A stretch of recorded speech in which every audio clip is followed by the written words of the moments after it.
ഇന്നത്തെ യുവതലമുറയിൽ ഒരു 25 വയസ്സിന് താഴെയുള്ള ചെറുപ്പക്കാരുടെ പത്രം വായിക്കുന്നവർ വിരലെണ്ണാവുന്നവർ മാത്രം. നമ്മളുടെ ചുറ്റുവട്ടത്തിൽ സംഭവിക്കുന്നത് എന്ത് എന്നതിനെ സംബന്ധിച്ച് നമ്മളുടെ ചെറുപ്പക്കാർക്ക് യാതൊരു ധാരണയുമില്ല. മണിപ്പൂരിൽ ക്രിസ്ത്യാനികൾ ആക്രമിക്കപ്പെട്ടു എന്നതിൻ്റെ പേരിൽ ഇന്ത്യയിൽ ക്രിസ്ത്യാനികൾ ഭീകരമായി ആക്രമിക്കപ്പെടുകയാണ്, ക്രിസ്ത്യാനികൾക്ക് രക്ഷയില്ല എന്ന നിലയിലൊക്കെ പരസ്യങ്ങൾ കൊണ്ടുവരുന്നത് അത്രയൊന്നും ആശാസ്യമായ കാര്യമാണെന്ന് എനിക്ക് തോന്നുന്നു. ആദിവാസി മേഖലകൾ മിനറൽ റിച്ചാണ് എന്നുള്ളത് എല്ലാവർക്കും അറിയുന്ന കാര്യമാണ്. അപ്പോൾ ആദിവാസികൾ കലാപത്തിൻ്റെ ഭാഗമായി ആ പ്രദേശങ്ങൾ ഉപേക്ഷിച്ച് രാജ്യത്തിൻ്റെ വിവിധ ഭാഗങ്ങളിൽ കുടിയേറിപ്പോവുകയാണെങ്കിൽ ആ ഭാഗങ്ങൾ മുഴുവൻ ഫ്രീ ആയി കിട്ടുകയും ഇൻഡസ്ട്രിയൽ ലിസ്റ്റുകളെന്ന് പേരിട്ട് വിളിക്കുന്ന കാട്ടുകള്ളന്മാർക്ക് സമൂഹത്തെ തുറന്ന് ജീവിച്ച് ശീലമുള്ള ലക്ഷക്കണക്കിന് കോടി ആസ്തിയുള്ള ആളുകൾക്ക് അവിടുത്തെ മിനറൽസ് കട്ടെടുക്കാൻ സാധിക്കുകയും ചെയ്യും. അതില്ലാത്ത കാര്യങ്ങളെക്കുറിച്ച് ബഹളം കൂട്ടുമ്പോൾ ജനശ്രദ്ധ അങ്ങോട്ട് തിരിയുകയും മുതലെടുക്കേണ്ടവൻ അതിനിടയിലൂടെ മുതലെടുത്ത് പോവുകയും ചെയ്യും.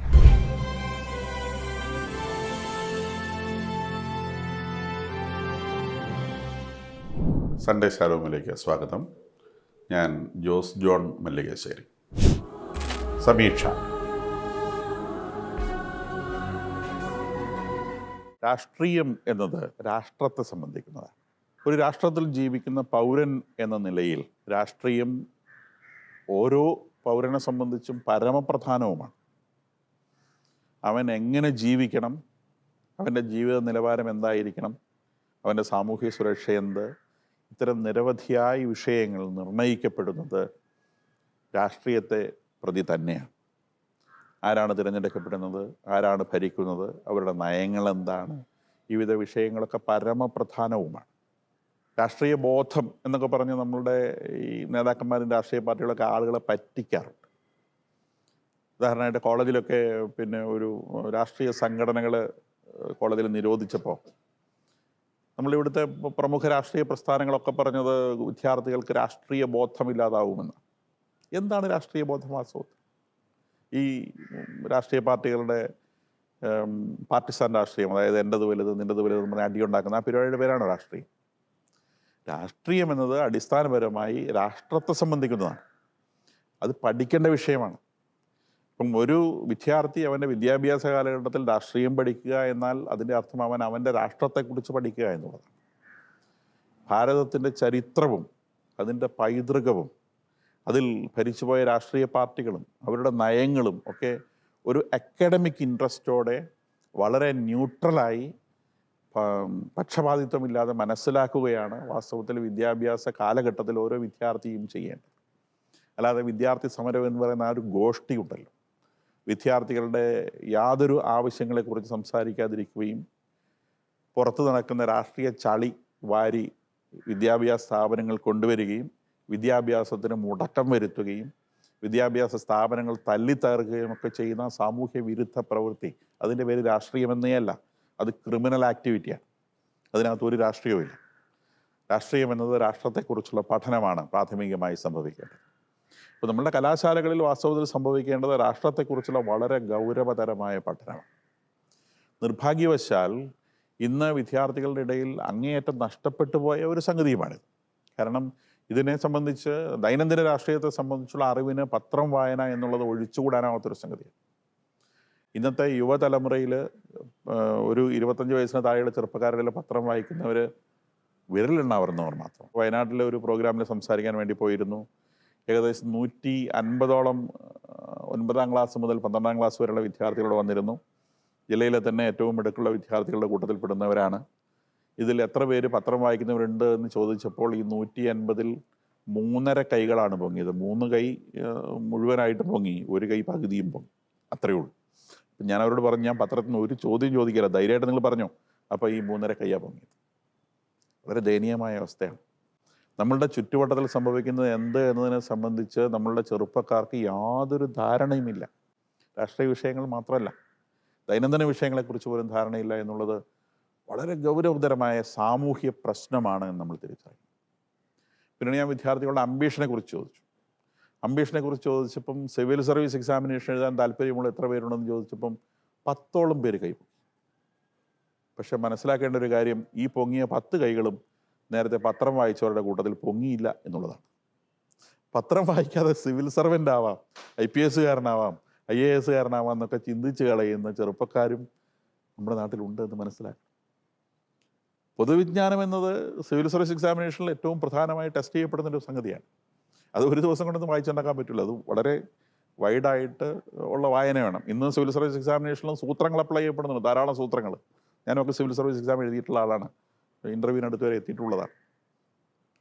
അന്നൊക്കെ ഏറ്റവും പ്രധാനമായിട്ട് വേണ്ടത് ഒരു 10-15 വർഷം കണ്ടിന്യൂസ് ആയിട്ടുള്ള പത്രം വായനയാണ്. നമ്മുടെ മോഹൻലാലിൻ്റെ ഒരു സിനിമ തന്മാത്ര, ആ സിനിമയിൽ അദ്ദേഹത്തിൻ്റെ മകനായിട്ട് വരുന്ന ചെറുപ്പക്കാരനെ സിവിൽ സർവീസ് ആസ്പിരൻ്റാക്കി വളർത്തിക്കൊണ്ട് വരുമ്പോൾ ഹിന്ദു എന്ന് പറയുന്ന ന്യൂസ് പേപ്പറിൻ്റെ പേപ്പർ കട്ടിങ്ങുകൾ 10-25 വർഷത്തത് മകന് വായിക്കാൻ കൊടുക്കുന്നത് നിങ്ങൾ കണ്ടിട്ടുണ്ടാവും ഞാൻ വിചാരിക്കും. അന്നൊക്കെ ഞങ്ങളൊക്കെ സിവിൽ സർവീസ് എഴുതുന്ന കാലഘട്ടത്തിൽ അത് ഏറ്റവും പ്രധാനപ്പെട്ട ഒരു എക്സസൈസ് ആയിരുന്നു ഇത്. അപ്പോൾ ആ കാലഘട്ടത്തിൽ നിന്ന് പോയി നമ്മളുടെ ആളുകൾ രാഷ്ട്രീയ ബോധം, രാഷ്ട്രീയക്കാർ ഉദ്ദേശിക്കുന്ന രാഷ്ട്രീയ ബോധം അല്ല ഞാൻ പറയുന്നത് കേട്ടോ, ഒരു പൗരന് വേണ്ട രാഷ്ട്രീയ ബോധത്തെക്കുറിച്ച്. അതിൽ നിന്ന് വല്ലാതെ അകന്നു പോകുന്നു. അങ്ങനെയുള്ള ആളുകൾ വളരെ എളുപ്പത്തിൽ വഞ്ചിക്കപ്പെടും, പറ്റിക്കപ്പെടും, രാഷ്ട്രീയ ഗിമ്മിക്സുകളിൽ പെട്ടുപോകും. അപ്പോൾ ആ ഒരു രാഷ്ട്രീയ അവബോധം നമുക്കില്ലാതെ പോകുന്നു എന്നുള്ളതാണ്. നമ്മുടെ രാഷ്ട്രം നേരിടുന്ന വളരെ ഗൗരവതരമായൊരു വിഷയമാണ് ഈ മണിപ്പൂർ വിഷയം. ഈ ദിവസങ്ങളിലൊക്കെ അത് പത്രമാധ്യമങ്ങളെ ചർച്ചകളിൽ നിന്ന് വിട്ടുപോയി. കാരണം പത്രമാധ്യമങ്ങൾ ചർച്ച ചെയ്ത് മടുത്തുപോയി. അപ്പോൾ ആളുകൾക്ക് എപ്പോഴും ഇൻട്രസ്റ്റ് ഉള്ള പുതിയ പുതിയ വിഷയങ്ങളാണ് അവരെപ്പോഴും മുമ്പിലെടുത്ത് വയ്ക്കുക. അപ്പം അതിനെ ഒരു കൂട്ടരെ തെറ്റിദ്ധരിച്ചത് അത് പിന്നെ ഏതാണ്ട് കമ്മ്യൂണൽ വിഷയമാണെന്നുള്ളത്. അതൊക്കെ എന്നെ വാസ്തവത്തിൽ വല്ലാതെ അമ്പരിപ്പിക്കുകയും ഒരു പരിധിവരെ ദുഃഖിപ്പിക്കുകയും ചെയ്തൊരു വിഷയമാണ്. ഇവിടുത്തെ കത്തോലിക്കരായിട്ടുള്ള ആളുകൾ അത് കത്തോലിക്കരെ ആക്രമിച്ചതാണ് എന്ന രീതിയിൽ പ്രതികരിച്ച് കിടക്കുന്നത്. കാരണം ഈ രാജ്യത്തെ ഏറ്റവും പ്രബുദ്ധരായ ആളുകളുടെ കൂട്ടത്തിലാണ് കത്തോലിക്കർ പെടുന്നതെന്നാണ് എൻ്റെ വിചാരം. അവരെ രാഷ്ട്രീയപരമായിട്ട് പറ്റിക്കാൻ ബുദ്ധിമുട്ടാണെന്നാണ് ഞാൻ ചിന്തിച്ചിരുന്നത്. മത തീവ്രവാദം നമ്മളുടെ നാട്ടിലുണ്ട് എന്നുള്ളതൊരു വസ്തുതയാണ്. ഞാൻ പിന്നെ 1984 യൂണിവേഴ്സിറ്റിയിൽ പഠിക്കാൻ പോകുന്ന സമയത്ത് ആ കാലഘട്ടത്തിൽ അവിടെ ഒരു വലിയ ഫ്ലക്സ്, അന്ന് ഫ്ലക്സ് എന്ന സാധനം വളരെ റെയറാണ്. കാലിക്കറ്റ് യൂണിവേഴ്സിറ്റി ഗേറ്റിനും ഒരു വലിയ ഫ്ലക്സ് പ്രത്യക്ഷപ്പെട്ടു.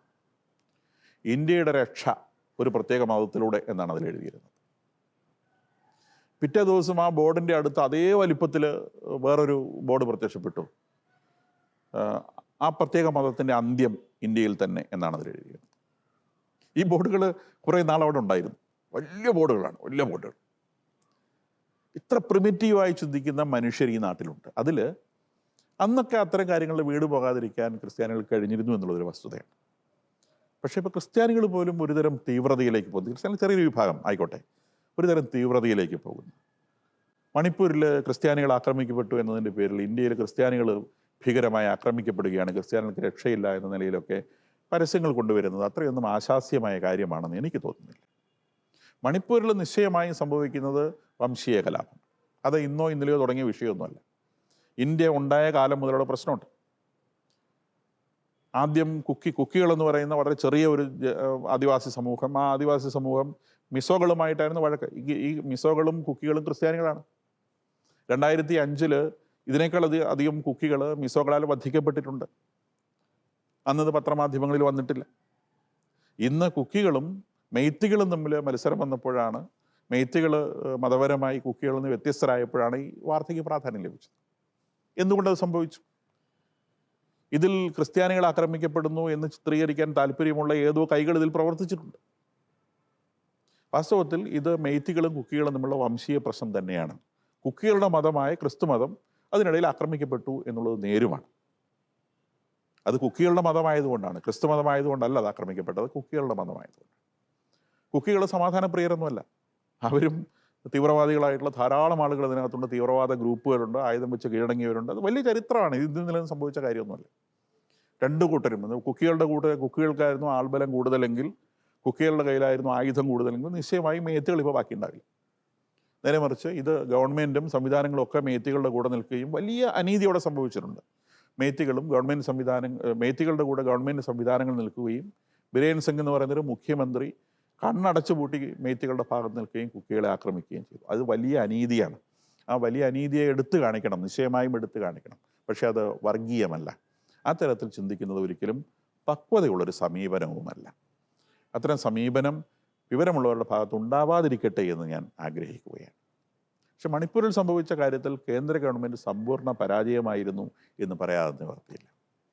കേന്ദ്ര ഗവൺമെൻറ് രാഷ്ട്രീയ അജണ്ടകൾ അതിനകത്ത് കലാപം തുടങ്ങിയതിന് ശേഷം പ്രവർത്തിച്ചിട്ടുണ്ട് എന്നുള്ളത് വളരെ നിശ്ചയമുള്ള കാര്യമാണ്. കാരണം മേത്തികൾ നിയന്ത്രിക്കാനുള്ള സംവിധാനമൊക്കെ ഇന്ത്യ ഗവൺമെൻറ്റിനുണ്ട്. ഇന്ത്യ ഗവൺമെൻറ് അത്ര കുഞ്ഞു ഗവൺമെൻറ്റൊന്നുമല്ല. ഗവൺമെൻറ് തലപ്പത്തിരിക്കുന്നവർക്ക് ബോധ്യമില്ലെങ്കിലും ഈ രാജ്യത്തിലെ പൗരന്മാർക്ക് ബോധ്യമുണ്ട്.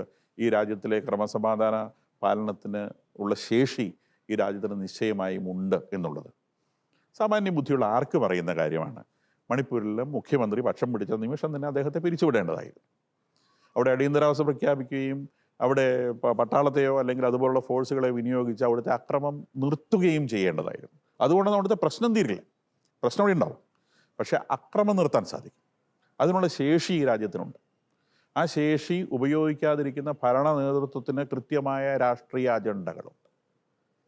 കൂടാതെ ആദിവാസി മേഖലകൾ മിനറൽ റിച്ച് ആണ് എന്നുള്ളത് എല്ലാവർക്കും അറിയുന്ന കാര്യമാണ്. അപ്പോൾ ആദിവാസികൾ കലാപത്തിൻ്റെ ഭാഗമായി ആ പ്രദേശങ്ങൾ ഉപേക്ഷിച്ച് രാജ്യത്തിൻ്റെ വിവിധ ഭാഗങ്ങളിലേക്ക് കുടിയേറി പോവുകയാണെങ്കിൽ ആ ഭാഗങ്ങൾ മുഴുവൻ ഫ്രീ ആയി കിട്ടുകയും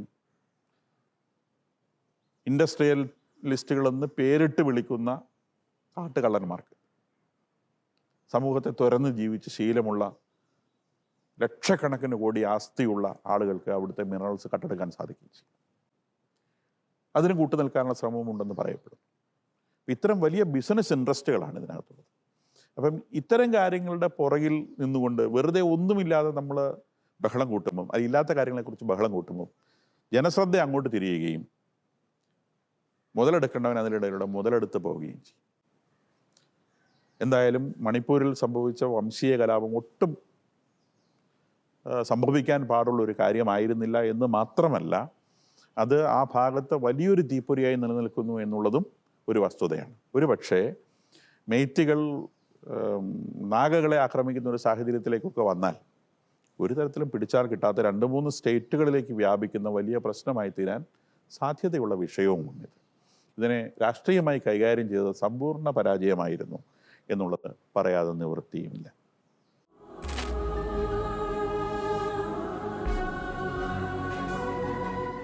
സമീക്ഷ ഇവിടെ അവസാനിക്കുന്നു.